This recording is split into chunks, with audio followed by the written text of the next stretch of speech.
Last time we were doing this problem here, and there was a lot of estimation going on. So I graphed it just to check to see how close we came, and I'd say we did pretty good. So we can estimate and get a pretty decent representation of what's going on. If you check out the values, they're not exact, but they're very close. So feel free to estimate. I want you to remember what we talked about last time with the end behavior of a polynomial.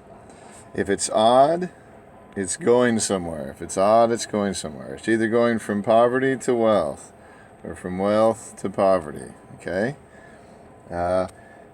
What makes the difference? Well, whether or not the leading coefficient. And let me make sure you know what I'm talking about. Let's say it is odd. Let's say it's 7, x to the 7th. If the leading coefficient is -3, that's a sad story. If the leading coefficient is a +5, that's a happy story. But it's going somewhere either way, okay? If you have an even function, there may be a little wiggling, but nothing's really changing. This one's coming from wealth and going to wealth. This is coming from poverty and going to poverty. So you can see nothing's really changing. And of course, the thing that determines the story, if I have x squared is even, right? If I have a +2 out in front, that's a happy story, I guess, if you think wealth is a good thing. And then if you have a negative out in front of your even function, well, it's not quite as happy, maybe, unless you like keeping things simple.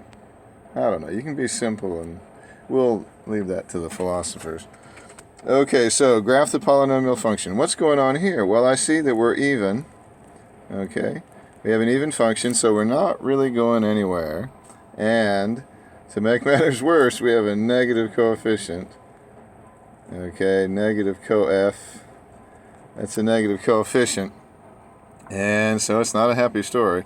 So we would expect something like this. You know, maybe a little wiggle in the middle, but it's going back down. When it gets done, it's going back down. So we're not really going anywhere. We might come up for air, but then we go back down.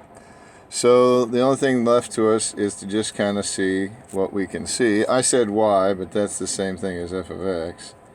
F of x is not f times x. It's the function f with respect to x. It's a label. It is not a multiplication problem. It's not f times x. So let's see.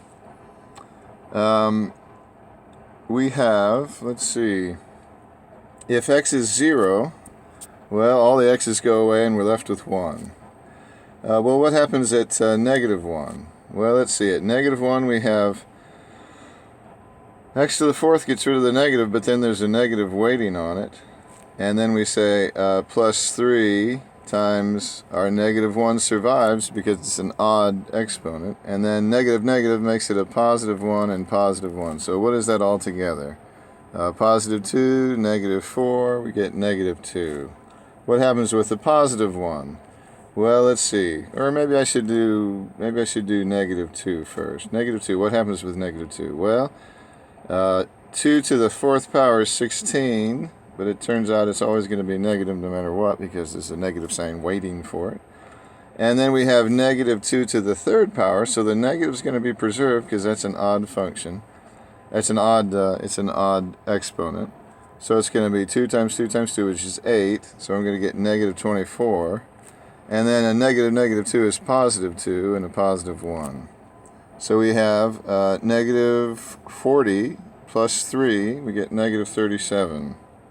I think that's enough in the negative direction. Now for 1, we're going to have -1 and +3 and -1 and +1. So that looks like a +2 to me. How about 2? What happens when I do 2? I get, I get 16, and I'm always guaranteed that negative out in front. 2 times 2 times 2 is 8, times 3 is 24, and then -2, and then +2, +1, sorry, it's a constant. Let's see, they fight this time, and I get 8 -2 is 6 plus 1 is 7. I think I'm going to have to go a little bit further on this side. 3 times 3 times, oh, that's going to be 81, so -81. 4 threes, 3 times 3 times 3, not 4 times 3, but 4 threes. plus 27 times 3. What's 27? Where's my calculator? What's 27? 3 times 3 times 3 is 27. Oh, times another 3. That's just 4 3s. That's 81. That's strange, isn't it? That doesn't feel right, but it is 4 3s again. The first one was 4 3s. The second one's 4 3s because my extra 3 is right there. Okay. And then minus 3 and then plus 1. So it's a minus 2. I guess I should have made this graph go further because I really need 4. I know what's going to happen. I know it's going to go down after that. So I guess since my graph doesn't give me that kind of room, I will just go ahead and plot the dots I have so far. At 0 I get 1.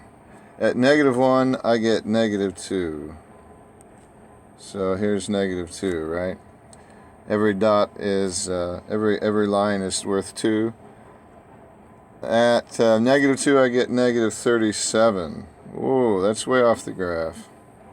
What was I thinking there? Okay, well it's down here anyway. It's way down here.